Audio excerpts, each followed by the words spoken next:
Well, here we are with lesson 24, section 8.1, the law of sines. You can see we have now dove into section or lesson or chapter 8, excuse me. And now we're going to be dealing with oblique triangles, which are non-right triangles. I thought that was funny. It's up to you. I don't think everyone gets it. I think it's funny though, because it would be a really slow speed. And how could you get arrested for it? Because you can't really, it's irrational, so you can't really, okay. Any triangle without a right angle. So we just got out of right triangle trigonometry. Now, any triangle without a right triangle is called an oblique triangle. And we use the same alpha, beta, and gamma, and A, B, C, and little a, little b, little c. So this is an oblique triangle. It's a non-right triangle. But notice that alpha and A are across from each other. Beta and B are across each other. Gamma and C. Now, this time, gamma will not be the largest angle in the triangle. It could be, but it won't always be. And so the law of sines. In any triangle, the ratio of the sine of an angle to the side opposite the angle is equal to the ratio of the sine of another angle to the side opposite that angle. And everybody hates it when we put definitions in there. So let's give it to you as an equation. And this will be on the formula sheet. Ah, that's better. And this is for any triangle. The sine of alpha over A is equal to the sine of beta over B, which is equal to the sine of gamma over C. I think that's amazing. That is amazing. Notice that sine of alpha over A, the sine of beta over B, the sine of gamma over C. In any triangle, that is true. We don't use it with right triangles, but we use it with oblique triangles. Well, let's get some examples going. Solve triangle ABC if alpha is 41 degrees, gamma is 77, and side A is 10.5. When we say solve triangle ABC, we mean we've given you 3 pieces of information. You give us the other 3 pieces of information. First job is to draw it out and label it, and properly label each side or angle depending on what they gave us. So here we go. Triangle ABC. I draw all my triangles the same. I don't try to draw them to scale, but this is triangle ABC, and notice we have alpha and gamma down there. So this triangle, there is one and only one triangle. This is angle, angle, side, and you've done this before. That beta is given. Beta can be determined now, and we can do this. So the 3 angles in a triangle have to add up to 180 degrees. So 180 minus the sum of 41 and 77 give us 62 degrees. That was the easy one. Now we're going to use the law of sines twice to come up with C and B. So the sine of alpha over A is equal to sine of beta over B is equal to the sine of gamma over C. So I hit sine of 41 degrees over 10.5 is equal to the sine of 77 over C. That's the law of sines. You just go straight across from each other. Cross multiply. And if I cross multiply, I end up with C times the sine of 41 degrees. So I went ahead and divided by that. So I have C is equal to 10.5 sine 77 divided by sine of 41 degrees. And we end up with C being about 15.6. So we simply cross multiply and divide, and we come up with the answer. Now we got to do this again. So I moved that over to the left, and now over to the right there, I got to figure out B. So I said sine of 41 over 10.5 again. I always like using what they give me. Is equal to sine of 62 degrees over B. And I cross multiply again. And I divide by sine 41, and I get B to be 14.1. We did it. Now notice Pythagorean theorem doesn't come into play here. So after you find the first one, you have to use law of sines again to find the other side.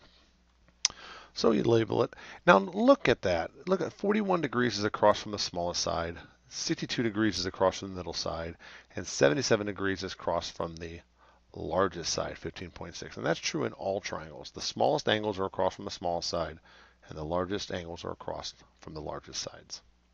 All right, solve triangle ABC if C is 11, gamma is 81 degrees, and side B is 12. So we're same thing we did before.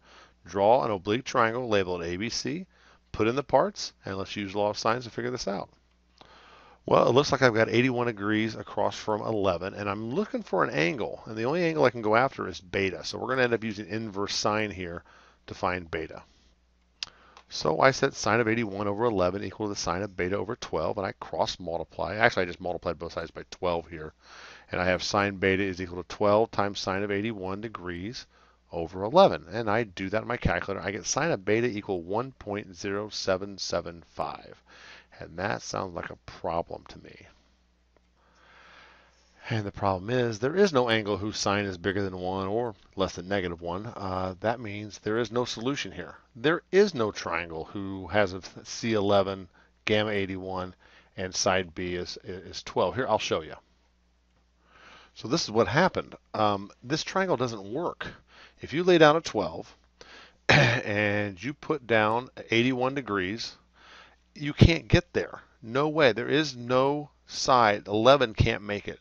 It just can't do it. And so you end up with a gap. You can't close the triangle off. This triangle simply doesn't exist. It just didn't work out. That can happen from time to time. All right, so we showed you one that had one and only one triangle. Then I showed you one that didn't work at all. Now, before we go to the next set, I want to work some things out with you. Get your calculators out and find the sine of 10 degrees and find the sine of 170. And notice that 10 and 170 are supplemental angles. And notice they both have a sine of 0.1736. And why is that? They both are 10 degrees off the x-axis. And they're in quadrants in which sine is positive. Sine is positive in quadrants 1 and 2.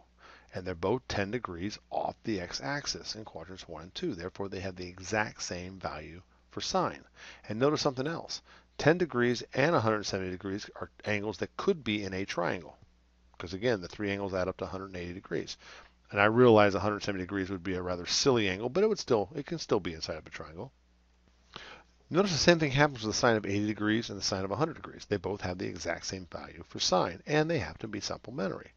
Supplementary angles have the same value for sine, and 80 degrees and 100 degrees can both be triangles inside of a triangle. Excuse me, both be angles inside of a triangle. And the same thing happens for 1 degree and 179 degrees. Supplementary angles have the exact same value for sine. Now, why did I spend all this time doing this? When you hit inverse sine, that's about what we're going to do in these next set of problems. When you hit inverse sine, your calculator always gives you the acute angle, 10 degrees, 80 degrees, those type of angles.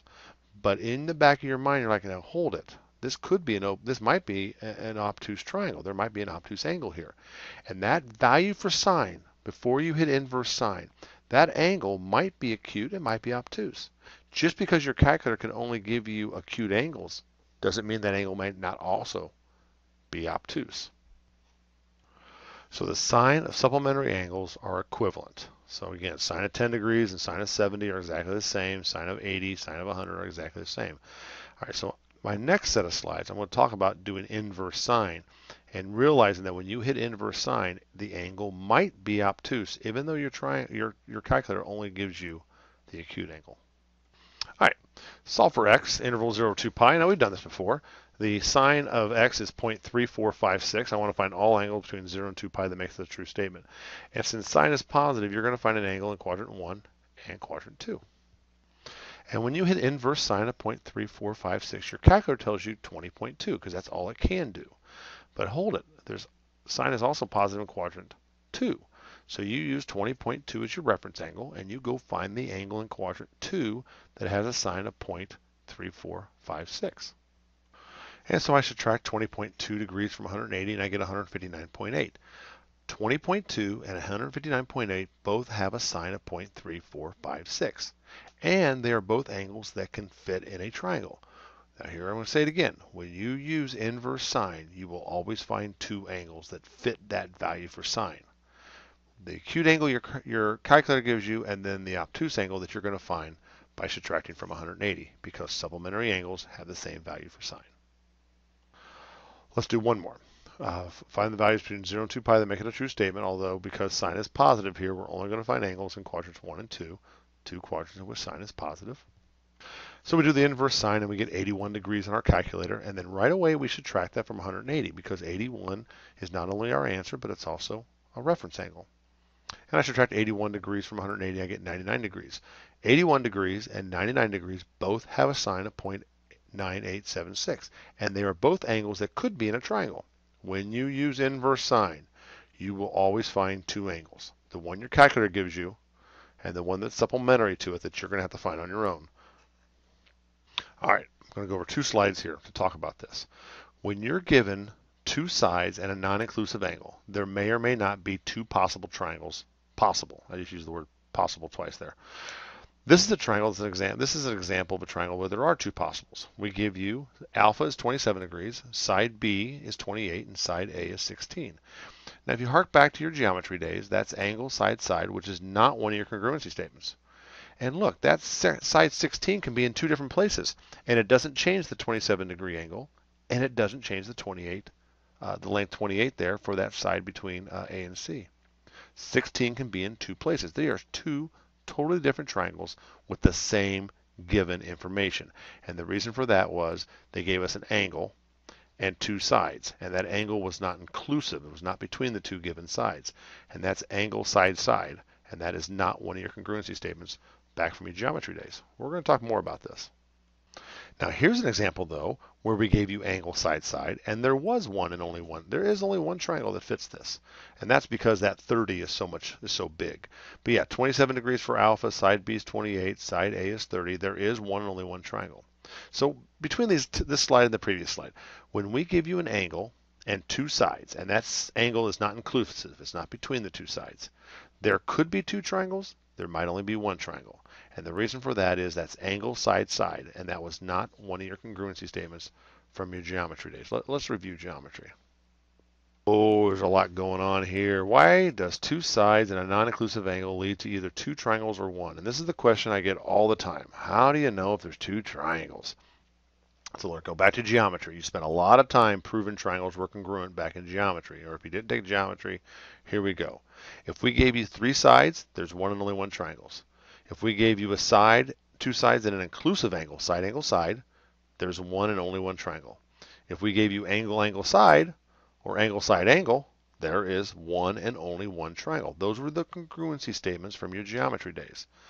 Now, what you did not get to use, because it didn't work, and it's also a really bad word, is angle, side, side. When you have two sides and a non-inclusive angle, there might be two triangles, there might only be one triangle. It wasn't one of your congruency statements. So when you're given three sides, two sides and included angle, or two angles and any side, and that includes angle, angle, side, or angle, side, angle, there is one and only one triangle. When you're given an angle and two sides, and that angle is not between the two, it's not inclusive, there might be two triangles, there might only be one triangle. It depends. So that was your geometry in a nutshell. So let's go on, and I'm going to show you some examples here, and this is referred to as the ambiguous case. Are there two triangles? Are there not two triangles? And I'm going to show you how we do this.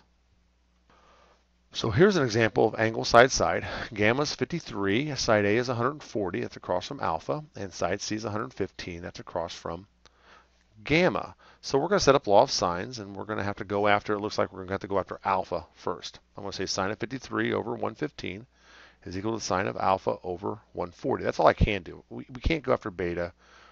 We can't go after B. We don't have enough information. So we're going to be doing inverse sine. And I told you, when you do inverse sine, your calculator will tell you it's an acute angle. But you know what? It might be an obtuse angle. As soon as we hit inverse sine, right away we're going to take the angle that's supplementary to it, subtract it from 180, and we're going to say, hey, does that angle fit? If it does, we have two triangles. If it doesn't fit, we don't have two triangles. And when I say does it fit, what I mean by that is, does that angle allow for there to be a beta? Remember, in the back of your mind, the three angles have to add up to 180. They can't be more than 180. No, they can't be less either. All right, here we go. So we set up our law of sine. Sine of 53 over 115 is equal to sine of alpha over 140. We cross multiply, and I just multiply both sides by 140 if you think about it. But we cross multiply here. I showed that there in line 2, divided by 115. So the sine of alpha is 140 times the sine of 53 degrees divided by 115. So the sine of alpha is 0.9723. So I do inverse sine on my calculator, and I get 76.4711 degrees.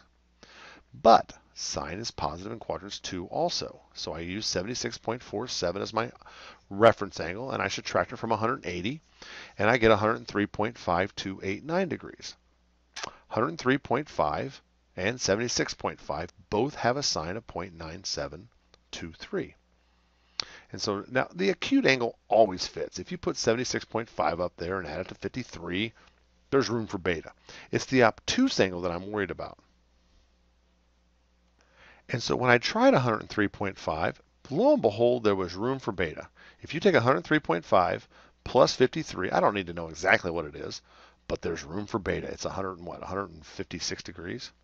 Now, had I added the 103.5 to the 53, and I'd have gotten something over 180, I would have said, oh, there's no second triangle.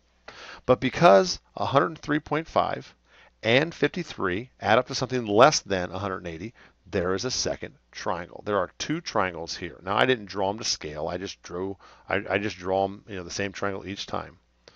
The acute angle, 76.47, that one always works, 76.5. It's the obtuse angle we got to find out.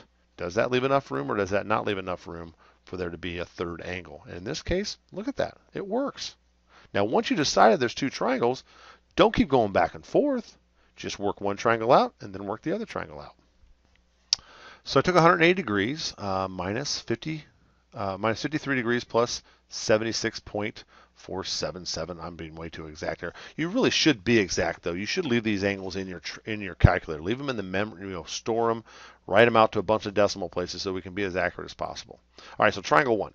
I took 76.5 and I added it to 53 degrees. Subtracted it from 180, and the angle beta is 50.5 degrees roughly. And then I did it in the other triangle. I took 103 degrees plus 53 degrees, subtract from 180, and look at that. I had 23.5 degrees left over. Now, had I added those two angles up and got over 180, there wouldn't have been a second triangle. We have two triangles here, and with the same given data, because we were given angle side side, and that is not a congruency statement. It worked. The obtuse angle worked. There are two triangles. What do we have left to do? You know what? All we have left to do is find B for both of these. And so I'm going to go back and set up the original law of sines problem with the original ratio. We just have to do it two more times, once for each triangle, and we can knock this one out. So you can see here I've done it for both triangles. I used sine of 53 degrees over 115 two more times. Notice I ended up using that three times. I used it originally to get alpha, and then I used it two more times, the exact same ratio. Sine of 53 degrees over 115. I used it again in order to get the B's on both of these, B1 and B2 we call them. And so we just set it up and we used the angle we found, 50.5 degrees and 23.5. Cross multiply, divide, and looky there. We get values for B, 111.2 and 57.4. How's that? All right, so we figured it out. So again, this is that case. It's that ambiguous case. The question is there two triangles? Is there not two triangles? When you did inverse sine, you immediately subtracted that acute angle from 180. You got the obtuse angle. And once you have that obtuse angle, okay, does it fit? Does it not fit? If it fits, we have two triangles. If it doesn't fit, we don't have two triangles.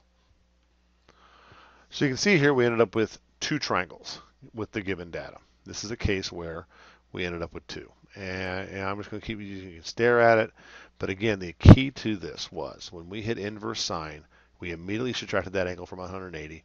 That 103.5 fit, so there was two triangles. As soon as I found out there was two triangles, I subtracted and got the third angle, and then we did law of sines again and found the third side. Let's move on. Well, here's another angle side problem. We got beta 75 degrees, B is 248, and side C is 195. There might be two triangles. There might not be two triangles. Ooh, it's a mystery. So I think it's always a good idea to draw an oblique triangle and label the pieces you know. Looks like we're going to be setting up sine of 75 over 248 equals the sine of gamma over 195. We're going to be doing inverse gamma. Our calculator is going to give us an acute angle. We're going to subtract it from 180 and find the obtuse angle that has that same value for sine. And then we're going to check, does it fit? Does it create a second triangle? So here we go. Sine of 75 degrees over 248 equals sine of gamma over 195. I cross multiply. I just multiply both sides by 195, but you can cross multiply if you want to and divide by 248. Sine of gamma is 0.7595. Do inverse sine. Your calculator will tell you it's 49.42 degrees, but you're smart enough to know that you're supposed to subtract that from 180 because 130.58 and 49.42 both have a sine of 0.7595. Now, the acute angle always works. Does the obtuse angle work? That's the question. So I go ahead and put the 49.4 in for gamma on the first triangle. Then I look down at the second triangle. I put 130.6 and I stare at it. And you know, it doesn't look good because the given angle is 75 degrees. And if I add that to 130, I really don't need to actually do the math. There is no second triangle. 130 plus 75, that gets me way over 180. I did the math here for you, 180 minus their sum, and I just said equals a negative angle. In other words, there is no room for that other alpha. So there's only one triangle. no disaster. Actually, it's better for you, right? You only have one to worry about. We're going to add a couple angles now, get the third angle, do law of sines one more time, and we are done with that problem. So we add the two angles up and subtract from 180, and we get gamma, or our angle, to be 55.6 degrees. That's that alpha down there in the lower left. And then we set up law of sines again. And I use the given. Sine of 75 over 248 equals sine of 55.58 over a. And I cross multiply and I divide, and I end up with 211.8. And again, I leave all this in my calculator. If I have to, I store it or I write it down to a bunch of decimal places. There was only one triangle because when we did the supplementary angle, the obtuse angle just didn't fit. It went over 180 degrees. We simply ended up with one triangle. Still angle side side, but it delivered only one triangle instead of two triangles. That's why we call this the ambiguous case, because we're not sure. Let's move on to a different type of problem. Now this problem should look familiar because we did this back with right triangles. A fire is spotted from two fire lookout stations. Station B reports the fire at South 37 East. Station A, which is 10 miles due east of Station B, reports the same fire at South 61 West. How far is the fire station from A and B? If you remember back with right triangles when we had this problem, those angles are outside the triangle. Just remember that. So here we go. From A to the fire was South 61 West, and from B to the fire is South 37 East, and so the fire's down there, looks like, and it's 10 miles between A and B. And this is enough information to do this. Those angles are on the outside. Our first step is going to find the complementary angle for each of those, and then figure out what the angle is down there at the fire. This will not be a right triangle like it was back in Chapter 6. So I take 90 minus 61 and get 29 degrees, and I take 90 minus 37 degrees and get 53 degrees, and then I add those two up and subtract from 180 and I get 98 degrees. So we have to do a couple complementary angles, and then we have to subtract from 180 and we can get our three angles. Now in Chapter 6 there would have been a right angle at that fire, but no, there's a 98 degree angle at that fire, and now we can set up law of sines, and we're going to do law of sines twice. We're going to use 98 degrees and 10 miles. Now be a little careful here. I made A the distance between the fire and B, and I made B the distance between the fire and A because that's how we label triangles. So when you go to enter these answers in the homework, just make sure you're putting them in the right spot. So I use a sine of 98 degrees over 10 miles, and I use it twice. Notice I use it with the sine of 29 degrees over A, and I use it with the sine of 53 degrees over B. And we cross multiply and divide. And so we cross multiply and we end up dividing by sine 98 both times. And we get A to be 4.9 miles and we get B to be 8.1 miles. Most students don't have a problem with the law of sines. It's kind of slick once you figure it out, once you do it a few times. But I use given data as often as I can. I don't like using derived data. So I didn't use the answer to A in order to find B. There's no Pythagorean theorem here. I just used the same law of sine ratio two times, and we knocked it out. And so I want to stress to you that the distance from B to the fire is 4.9 miles, and the distance from A to the fire is 8.1 miles. And again, I solved for B, but that was the distance from A to the fire, and then I solved for A, and that was the distance from B to the fire. Not the biggest deal in the world. Hey, I think that wraps it up. Oh, we come to the end of another exciting lesson here in Math 154. This concludes lesson 24. Get to work on the homework.